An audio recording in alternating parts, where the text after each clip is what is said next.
Hello, everybody, and welcome to the SoxProspects.com podcast. This is episode 109. Thank you for the download. My name is Chris Hatfield. I'm the executive editor of Sox Prospects, coming to you from the Mid-Atlantic offices here in our nation's capital. We've got a great show for you today. Alex Speier of the Boston Globe and Baseball America will be joining us to discuss his top 10 rankings of the Sox prospect system, which were published recently. First, let me introduce my co-hosts. Joining me, as always, the managing editor of Sox Prospects, Matthew Hegel. Matt, how are you? Hey, Chris and Ian. Excited to talk to Alex. Always appreciate him coming on. And as Matt referenced, we are also joined by the director of scouting of Sox Prospects, Ian Kundle. Hello, Ian. Matt, with no spoiler alert there of who the other guest was. Shaking my head. No, I'm looking forward to talking to Alex because it's always fun when we've done this for the last couple of years and, always get good insight and some good tidbits about the Red Sox system. Yeah, this is the fourth year that we've had Alex on the show. It's always a pleasure to talk to him. Make sure that you follow him on Twitter, follow the 108 Stitches newsletter and the 108 Stitches podcast. We'll get more into that with Alex.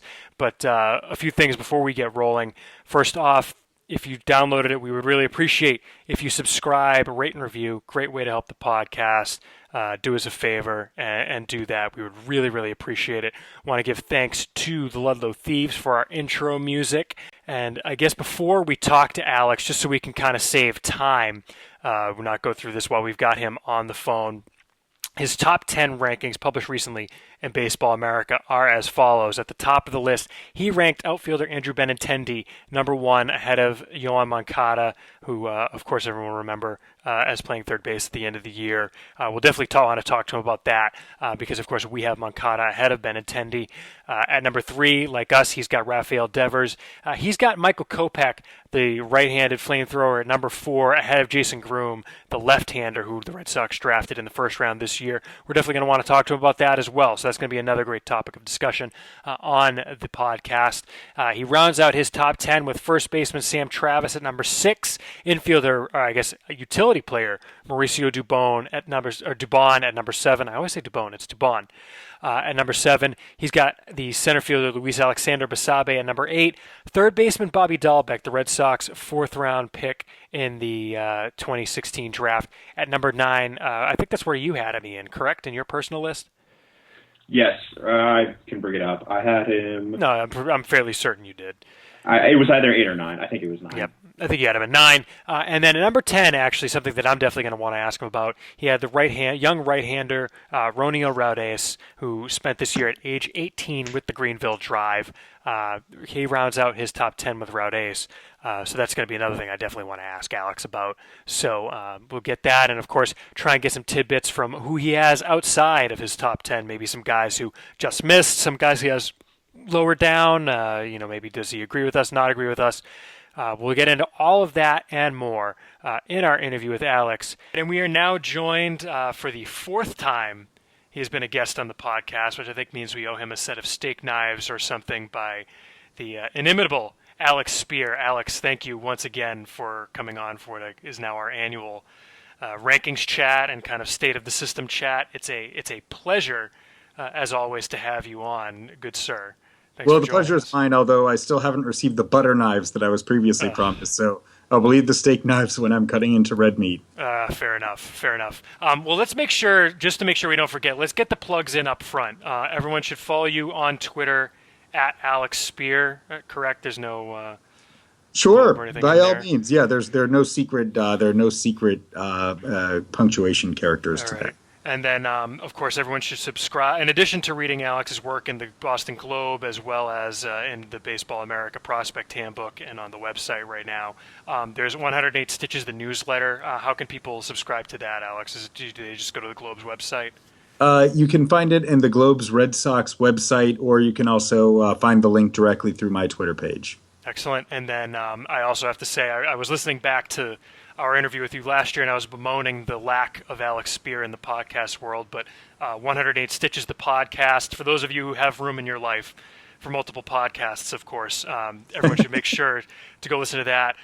For those of you who haven't been able to catch up with it, a little different format than Down on the Farm, and I really like what you're doing with that the podcast, Alex, doing kind of different things. Some episodes focusing on one player, some episodes focusing on, I don't know, reliever usage or, robot umps calling the strike zone and things like that. It's really been kind of interesting format that you've been maybe a little more free to be a little more creative with, perhaps, might be one way to put it. Let's just say whimsical. Whimsical, all right. Topically whimsical. Whimsical, I like it. But it's definitely been a great listen. Just listening back, the most recent one I listened to, I've been listening to them out of order, but the Robbie Scott episode was great. Even just if you're not interested in Robbie Scott, if you're interested in becoming a journalist, those of you out there who are maybe college students or high school students who want to become journalists, doing an interview with someone and seeing them warm up over the course of an interview, by the end, it was like you guys were best friends, whereas I think he maybe wasn't necessarily used to getting the media attention perhaps in Pawtucket. It seemed like he got a lot more comfortable going along. It was a great listen. I appreciate that. And his is a great story that's yes. that kind of, I take no credit for it. It's but he's had a kind of interesting Forrest Gump player development path. That's a good way to put it. But of course, the reason we're all here today, in addition, everyone should follow those things, but recently released on Baseball America's website and soon to come in the Prospect Handbook, were your rankings of the top 30. Well, the top 10 is available, but it will be the top 30 players in the Red Sox farm system. The top 10, we already will have told everyone what the top 10 rankings are in our introduction, Alex, but I guess what I'll do to start is the way we have started, I think, for the most part, when we've had you on, is just sort of a state of the system. On our last episode, we talked our rankings and our kind of conclusions about the system where, it's as top heavy as it's been in a while. It's basically the top 4 or 5, and then maybe a very clear 6, and then it really sort of drops off. And then kind of after that, it might be the weakest depth-wise the system's been since about 2011 or 2012 was our conclusion. Are those kind of your takes on the system as well? What's your sort of from the 10,000-foot level view of how things are in the farm system, having gone through the process? I think you're spot on. I do think that it's clearly it has an elite top of the system, top 4, top 5 that very few organizations can match. Mm-hmm. And then after that, I think that it's strong 6 through 8, 6 through 9. I think that you'd find a considerable amount of trade interest in players like Sam Travis, Mauricio Dubon, who I have at 7, Luis Alexander Basabe, whom some people think the Diamondbacks intended to acquire him. He got the wrong Basabe at number 8. And Bobby Dahlbeck made a heck of an impression in his pro debut. He was my number 9. But beyond that, it kind of the fall off is pretty considerable in terms of industry-wide value and even in many cases in terms of upside. It's just, there used to be more lottery tickets in the system, and a couple of things happened. One is that they started trading they've been more aggressive trading away younger prospects, sure. Which isn't a surprise. That's kind of what Dave Dombrowski was brought in to do, but he's done it. And so as a result of moving, a half dozen strong prospects, you suddenly have a thinner system. I think that, the top 10 would look very different this year, but for the trades of Manuel Margot and Anderson Espinoza and Logan Allen, for instance, at this juncture. And you also had a period where the international pool was basically two international classes were taken away. I think that you would have had some of the signees of the class of last year's signing class kind of finding their way into this list. And then they were taken away. They were made free agents once MLB elected to penalize the Red Sox as they did for their international signing violations, in addition to the future impact, which was taking them out of the running for this coming year. Of course, the ultimate future impact could come a little further down the road when I imagine the Red Sox are going to come back with a vengeance and spend $1 billion in the international market this coming year. But at that broader level, absolutely right. The impact is primarily at the top of the system, and the stack of trade chips that the Red Sox had to work from has been dwindling over the course of time. Mm-hmm. Right, exactly. And I guess so. You see that drop coming after about 9, where that's really where I think that the precipitous drop. There's a significant drop off after 5. Mm-hmm. When you get through Benintendi, Moncada, Devers, Kopech, Groome, that's one class. And Sure. with Moncada and Benintendi kind of in their own class, honestly. And then, when you get through 6 through 9, I think that there are organizations that are pretty intrigued by those guys as something. And then beyond that, it gets into a different caliber of prospect from an industry value standpoint. Mm-hmm. Mm-hmm. Now, of course, that said, whereas the tiers, I think you can more or less point out, there's some really interesting debates to be had within ranking those players, and of course, one of the most interesting ones at the top is Moncada versus Benintendi, to see who the top prospect in the system is. One that we can only really have because Benintendi got hurt, as you mentioned on your podcast with John Manuel. You've said that you feel like it's a 1 versus 1A debate, and I can't recall if it was you or John who said that they're both going to be in at least BA's top 5. What led to you picking Benintendi over Moncada in particular?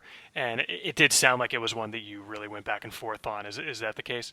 I personally went back and forth on it. I went back and forth on it with John Manuel and other staffers at Baseball America.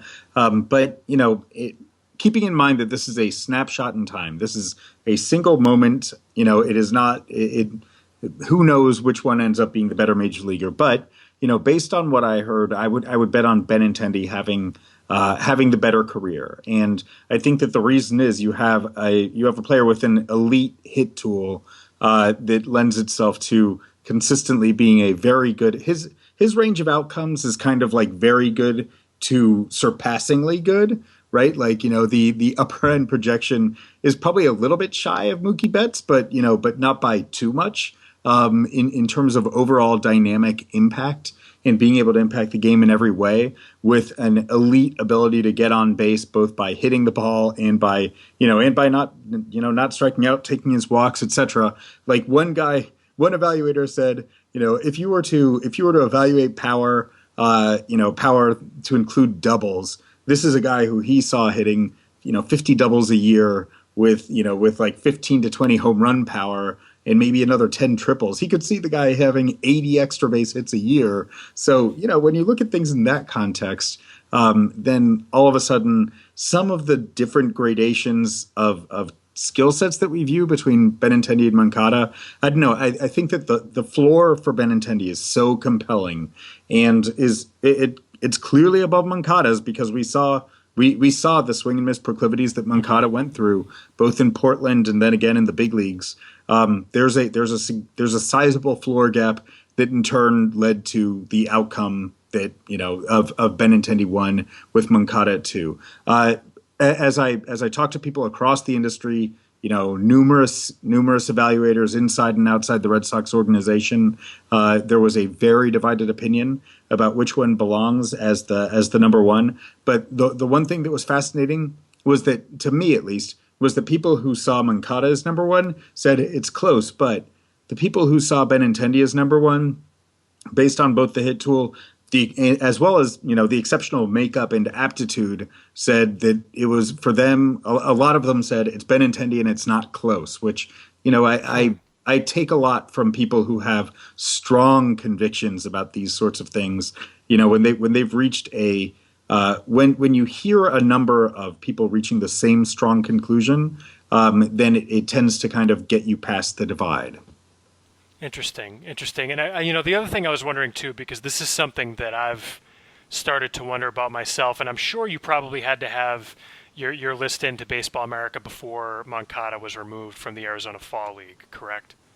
No, that was factored in, and okay. durability has been a concern. I think with Moncada dating to last year. Right, that's what I was going to ask, because this is the fourth injury that he's missed a couple of weeks with, if you count the one that delayed his initial assignment to Greenville last year as well, I think. So I was just wondering how much of a concern that is becoming among sources across the game, and for you.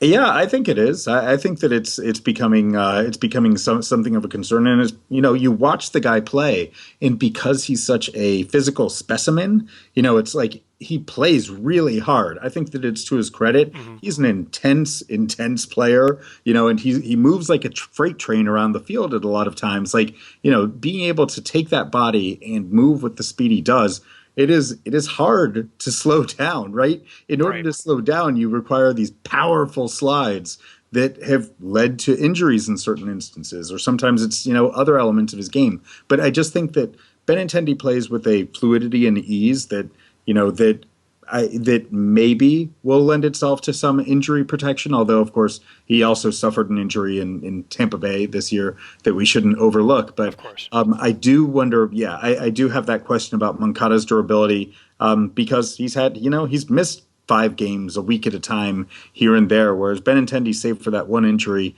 has done a pretty darn good job of staying on the field. Of course, not exactly an enormous sample size for either two, so who knows? But fair point. Matt? Yeah, I wanted to jump to the other kind of debate in the top 5.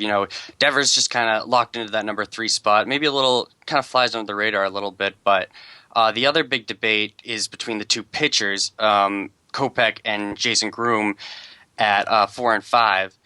And, Kopech obviously lit it up in the AFL. That huge fastball's got a lot of people excited. But I think there's some questions whether how much those secondaries will develop, especially the changeup, the third pitch, whereas Groome maybe a little bit more of a 3-4 pitch mix makes him maybe more have a higher floor of a starter potentially, but he's so far away too. So, and lefty versus righty, they're so different in a lot of ways that it's hard to compare them. But what are your thoughts on those two?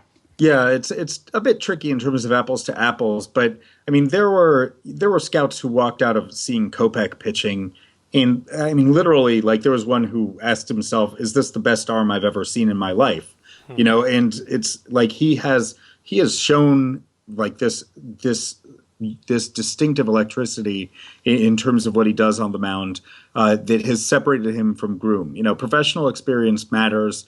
And I think that's what, that was the fact that he has blown away opposing hitters in the upper levels and at times in the AFL. Like it's not in every start, obviously. He's laid some eggs as well, but he's shown the proclivity to absolutely dominate, moving up these levels.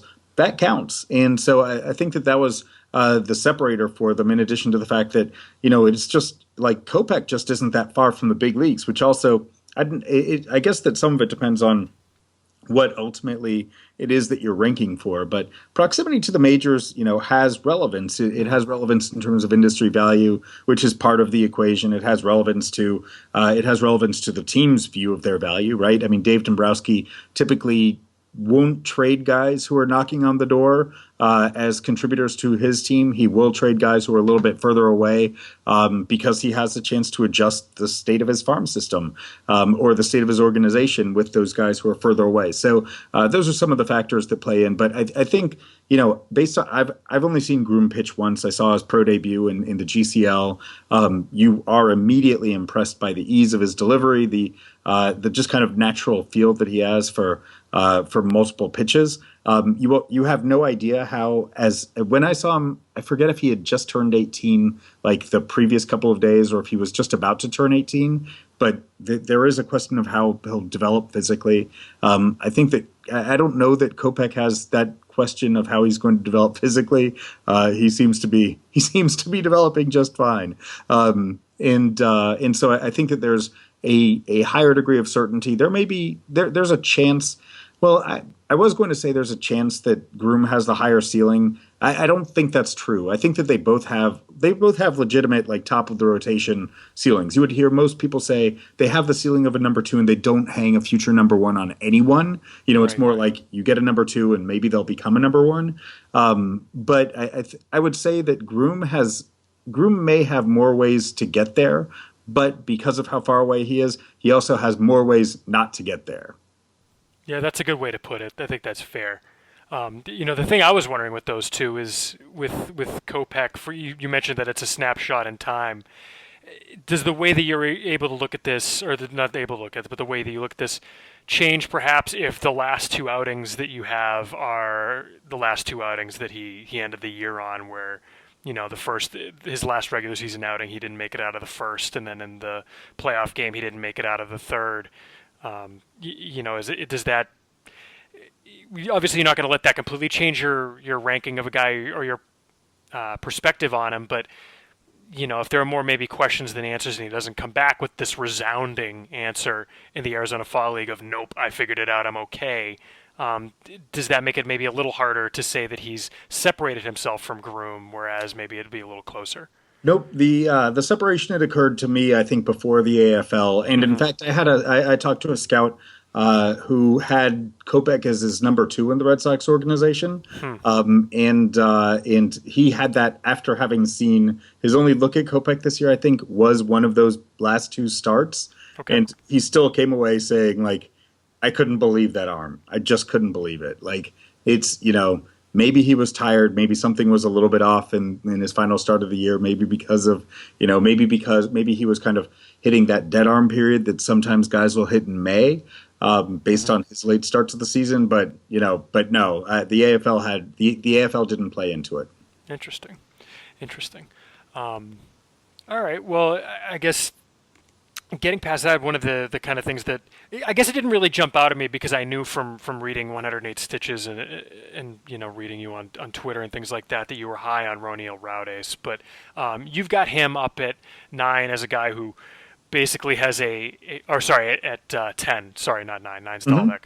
But you've got him at 10 as a guy who has pretty much the opposite arsenal of Kopech, perhaps. Yeah. Struggles to break 90, never mind 100, but obviously, he's kind of a tough guy for me to rank because held his own at his age in the South Atlantic League at 18 all year, but the stuff just really doesn't do anything for you if you were just looking at the stuff. What were the reports you were getting on him, and how confident were you to push him up into that top 10 over the likes of, say, a guy who is close to the majors and Brian Johnson, who, of course, has his own separate issues that maybe we can touch on. But ranking Raudes, how was that exercise for you, and what pushed you to put him at 10?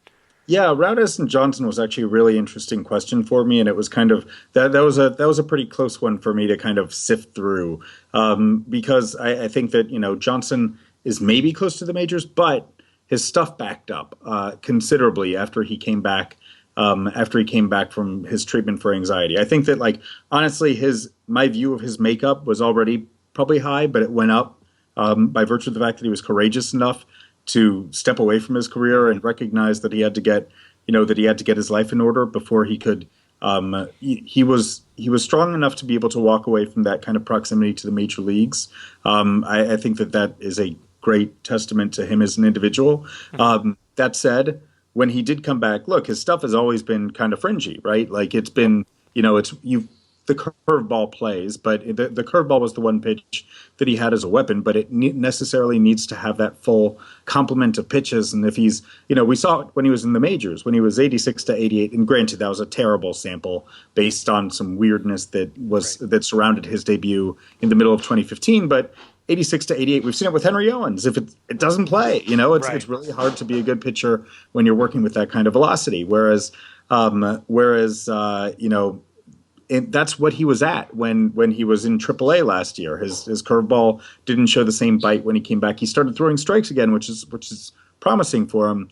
But to me, he's kind of this question mark until he shows up until we see how he shows up in 2017, because it's been a while since he's had a healthy live arm. With Raudes, I think that honestly some of the traits of Johnson and Raudes are kind of similar in terms of creativity, attacking opposing hitters, multi-pitch mix, not necessarily with anything that plays as like an outrageous trick pitch or something. No Bugs Bunny mix in the arsenal or anything. But with Raudes, you have what looks like a projectable a 3-pitch mix of at least average pitches, but with that comes a certain degree of deception, right? Like clearly there's something about the way that he delivers the ball, and he has some, so he has some interesting mechanisms that he incorporates both to hide the ball and to disrupt opposing hitters' timing, including that little modified Tiant pivot. It's funky. Yeah, it's funky and it's original, and that's as a young guy. So there's there's an interesting sense there's a sophistication about how he approaches pitching.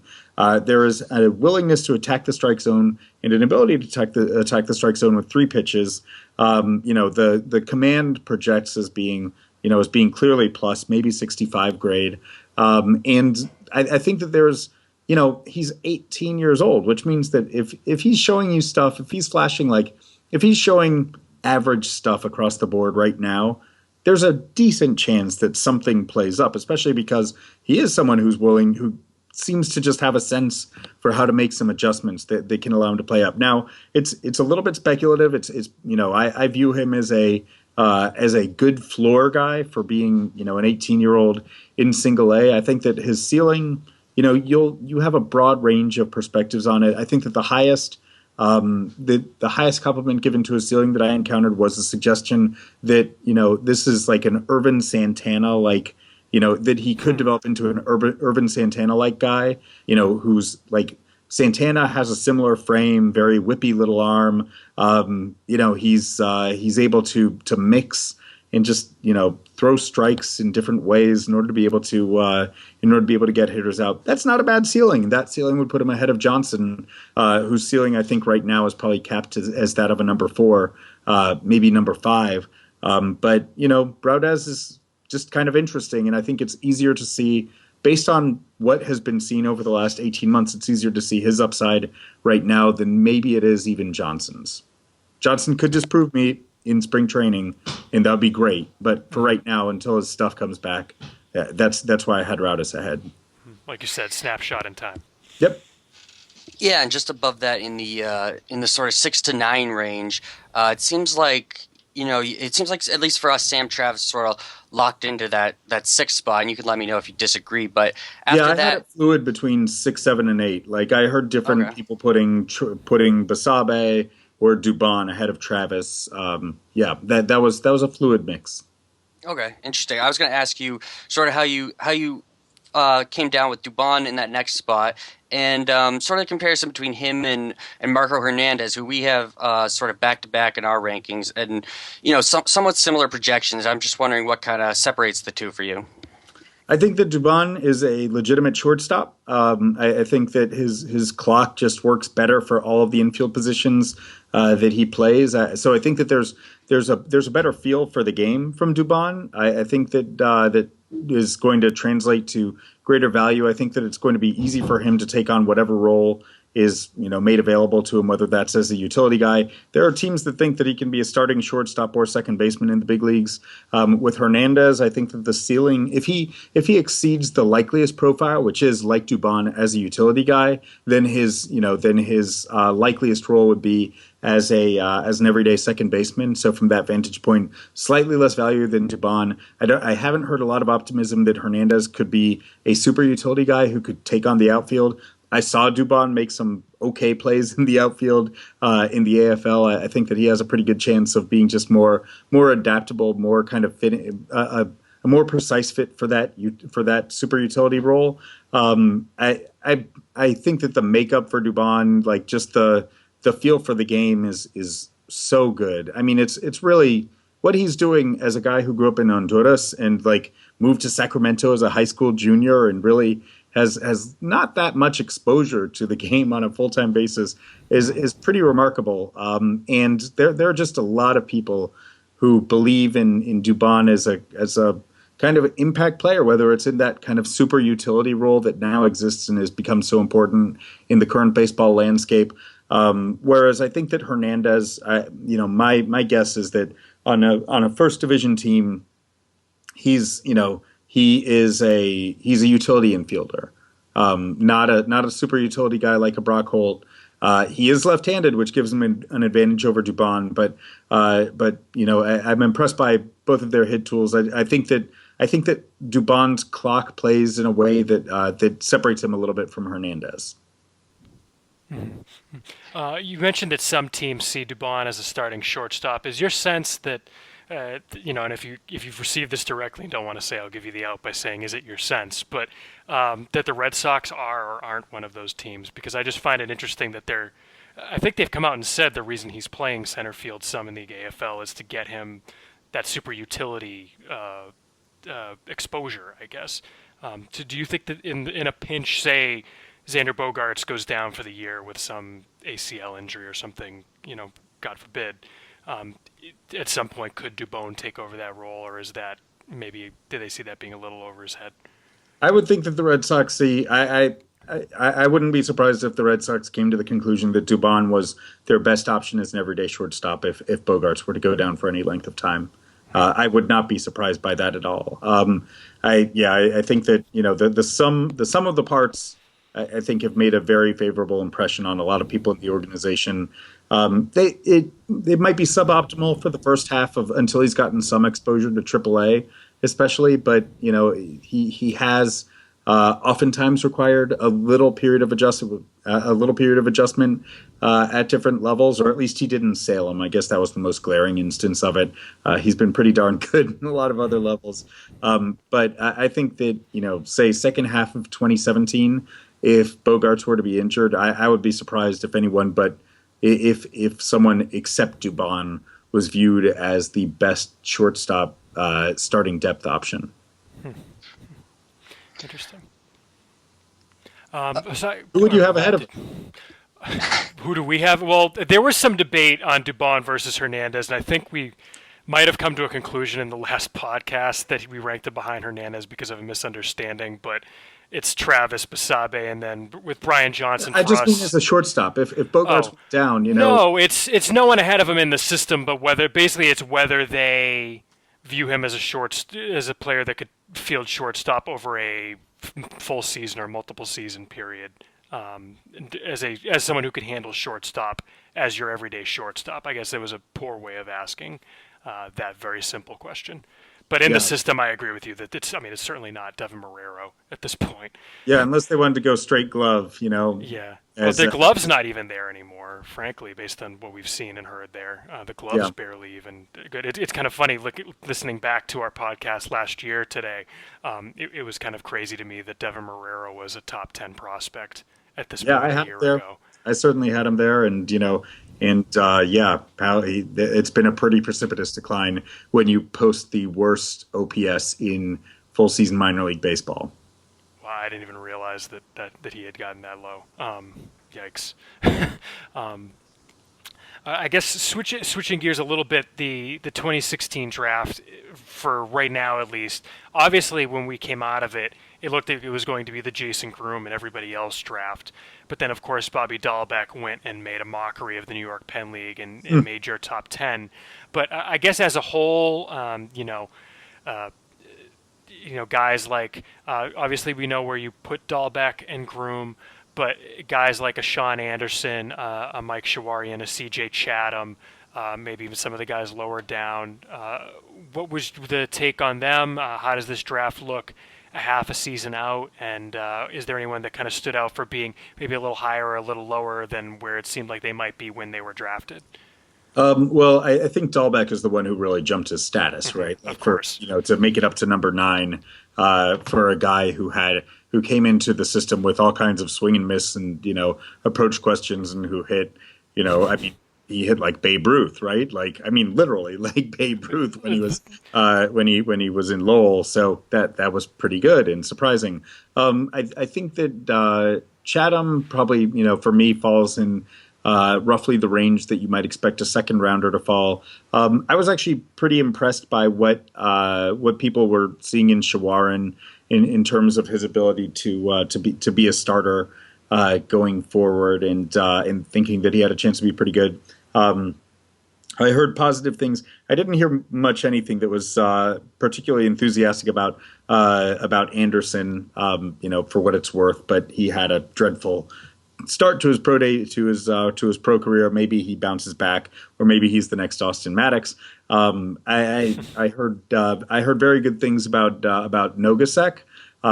There's real intrigue about what he might be able to become as a straight bullpen progression. But yeah, I think that overall, in the current state of the draft, when you're looking down at, through 5 rounds and seeing almost a handful of potential impact guys, that's a pretty darn good draft.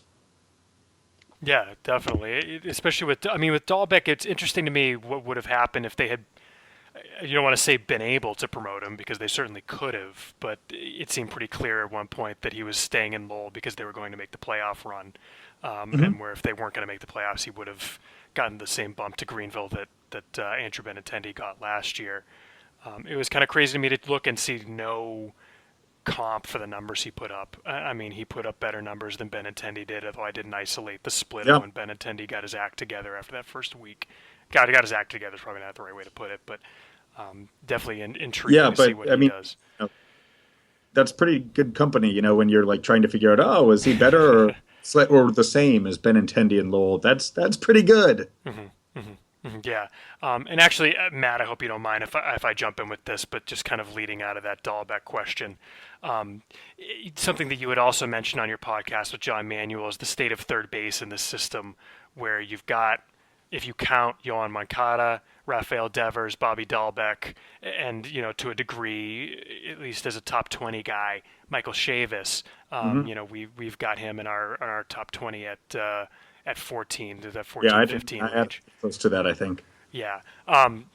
Certainly it's one thing to have that in the minors, but then when you look in the majors, certainly there's a spot there for someone, whether it winds up being Moncada that takes it or whether he winds up somewhere else. But the way we kind of talked about this in our last episode is it seems like down the line, especially given the defensive step forward that Rafael Devers made this year, the system's minor league defensive player of the year, I think, by the way, they gave him.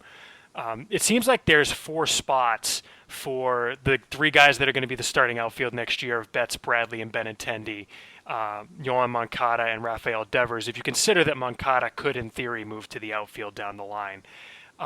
What is your feel for how the organization views that situation going forward? Not that Devers is even going to be ready in 2017 necessarily, but assuming those guys all develop the way they should, do you have any feel for what they're thinking there? Is that maybe the area they try and deal from if a Chris Sale type, not to bring up, as you put it, this season's white whale, this year's Felix Hernandez, Giancarlo Stanton, but is that where they might deal from? Do you think that that's just an area where they let it play out and wait, or is this another area where, Trader Dave, as the detractors may put him, tries to deal from either this offseason or next trade deadline?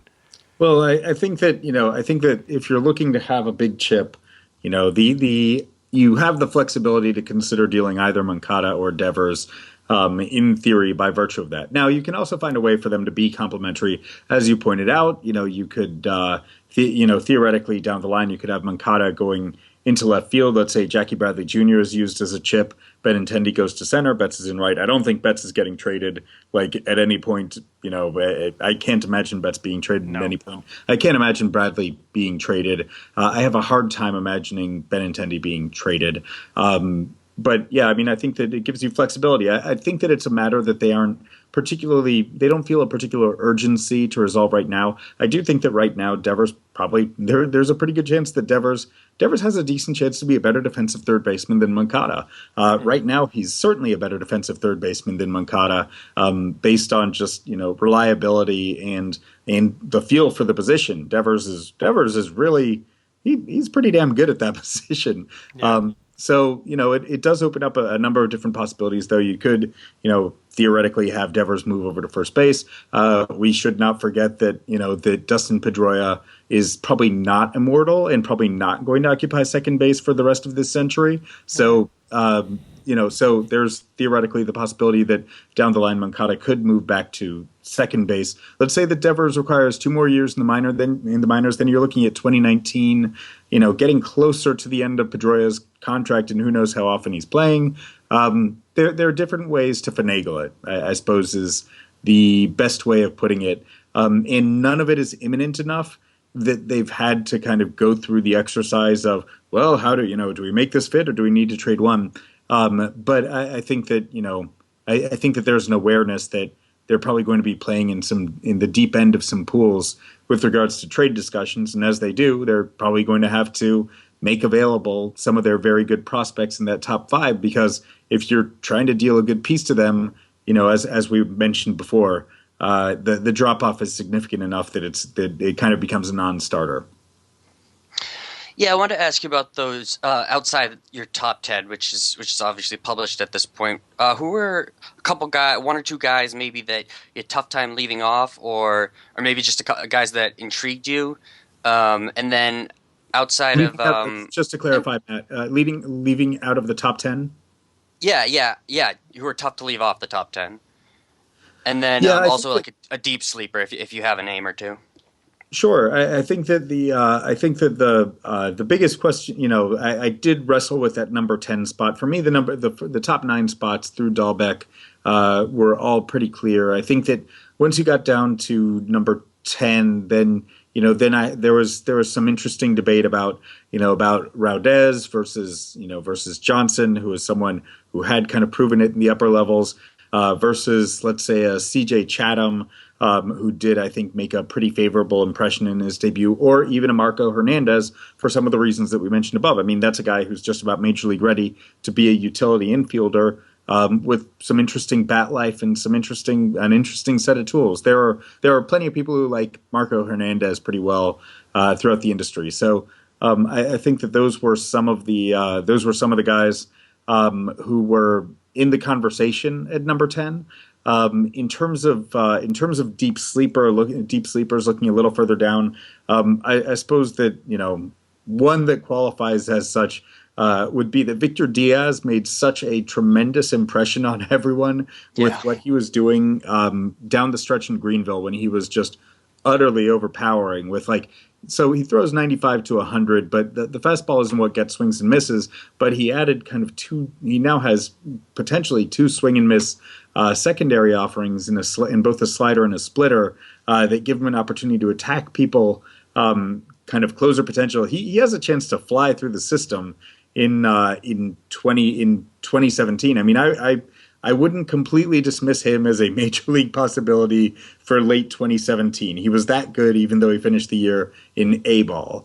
And then beyond that, thinking relative to your rankings, especially, I was more bullish on Josh Pennington than you guys were. You guys had him at 27. I had him a good deal above that, although you guys had found out that he had a minor surgery after the season, which impacted your rankings. I was unaware of that until you guys informed me of that. However, it wasn't brought up by anyone I talked to about Pennington for 2017. So I assume, there's a pretty sizable contingent of people who think that he has pretty impressive stuff that gives him an opportunity to make some real impact. I was gonna say, it does sound like he'll be ready for spring training. As far as we've heard on that, sounds like it was something fairly minor.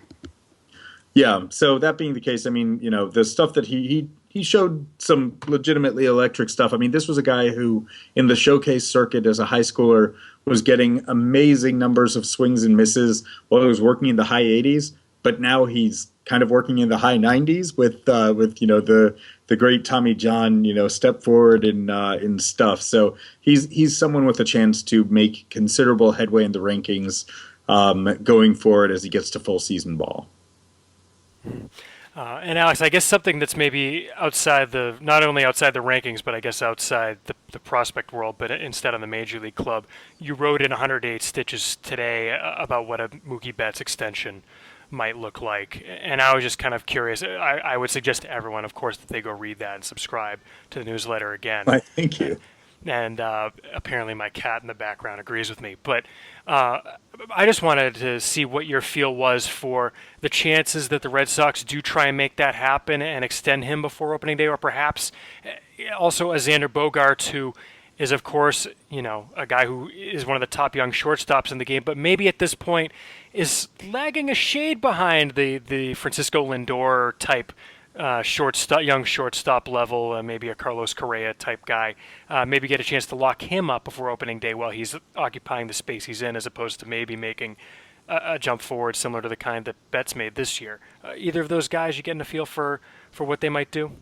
I think that there's generally, this will come as a little surprise, in the industry there's general skepticism that they would be able to extend Bogaerts because he's represented by Scott Boras. Right. The sense is that he would have to kind of take the proverbial bull by the horns and say, this is something I really want if he is to get extended.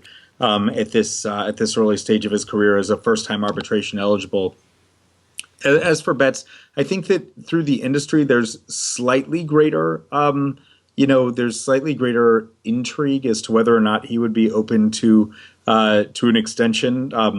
That said, I think that said, it would take an awful lot. And the Red Sox are in a kind of strange payroll place right now, where in terms of their actual financial commitments to Major League, to the Major League payroll, and they count Alan Craig and Rusney Castillo on that, even though they're off the 40-man, they're already kind of committed up north of $200 million, and maybe only, if assuming they keep a nugget for flexibility in season, probably only $5 or $10 million behind where they finished this past season.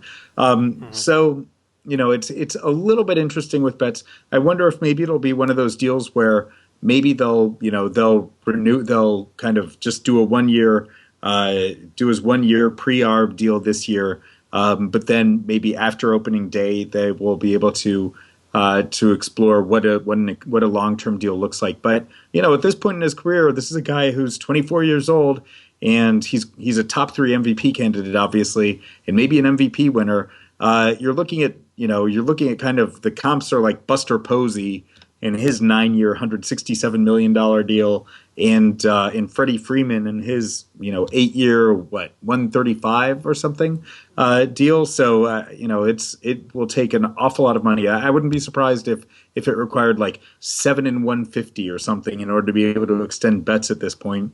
And that's a pretty significant amount of change to be dropping on a guy. But I think that there's also pretty good reason to believe that he could earn it. Yeah, 135 on Freeman. So you were right on it. Woohoo! Ian, good work. Ian, I think you had one question you wanted to add, and then we can finish up. Yeah, just kind of looking as an overview, something we've discussed pretty heavily is that it seems like there's a real lack of position player prospects in the system. And I was just wondering if after like the top 10, is that something you encountered where you're pretty much picking between your choice of, guys who might be relievers or maybe best case as a back end starter. And there just doesn't seem to be a lot of position player talent there.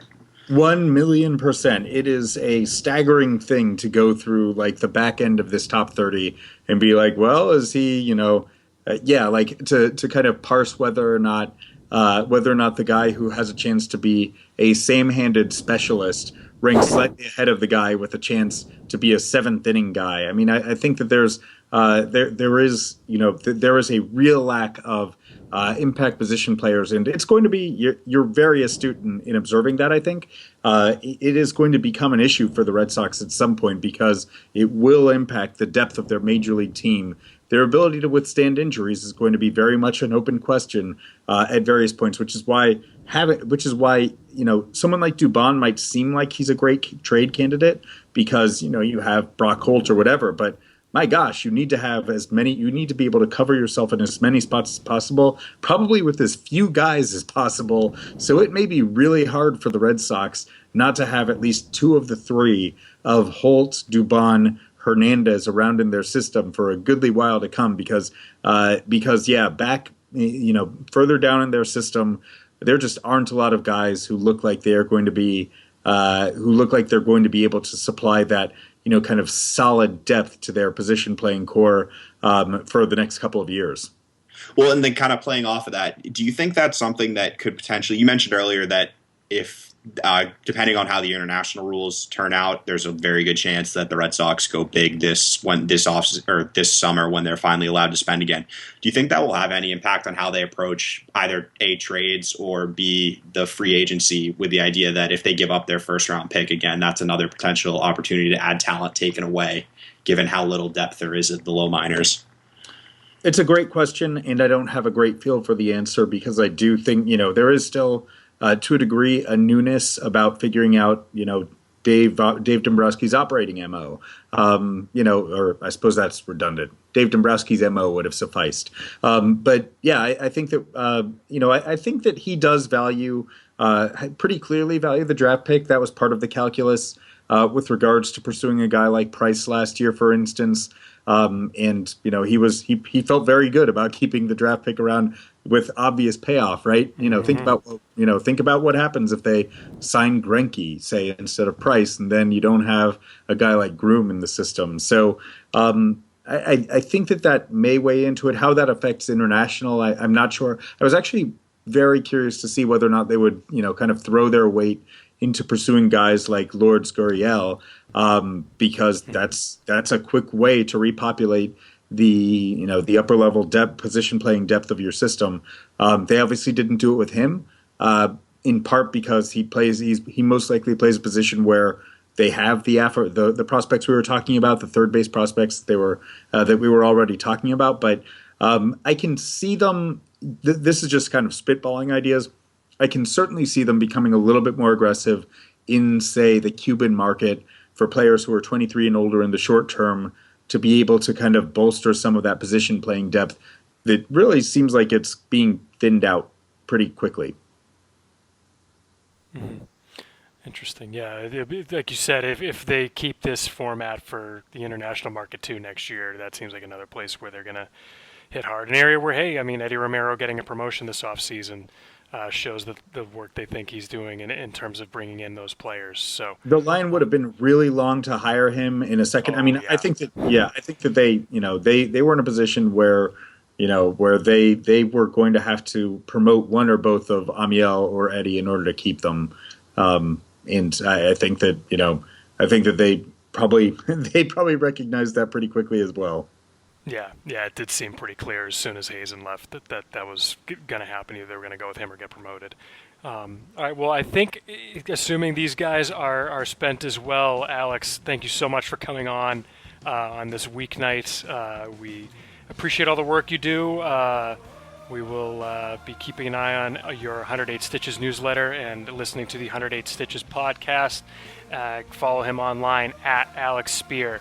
Alex, we can't wait to welcome you back next year when you join the Five Timers Club with, I think Alec Baldwin's in there and Steve Martin or something like that. That's amazing. Well, let me just say I appreciate the steak knives, but don't bring them with you to Fort Myers. Bad idea to bring them on an airplane. Okay, good to know. That's smart. That's smart. Excellent. Well, everybody, for Alex Speier, we'll be back to close after this, but stay with us. All right, well, thank you, everybody, for the download. Thanks for listening again. Subscribe, rate, and review. We really appreciate it. Thanks again to Alex for coming on. Always a pleasure to talk to him. We'll be back at you soon, probably after the holiday, so everyone have a great Thanksgiving out there. And we'll be back in December, maybe working on a couple guests, working on some other things to talk about. Sure, there'll be plenty of hot stove to discuss as well. So thank you all for listening. Have a great holiday. We'll be back at you soon.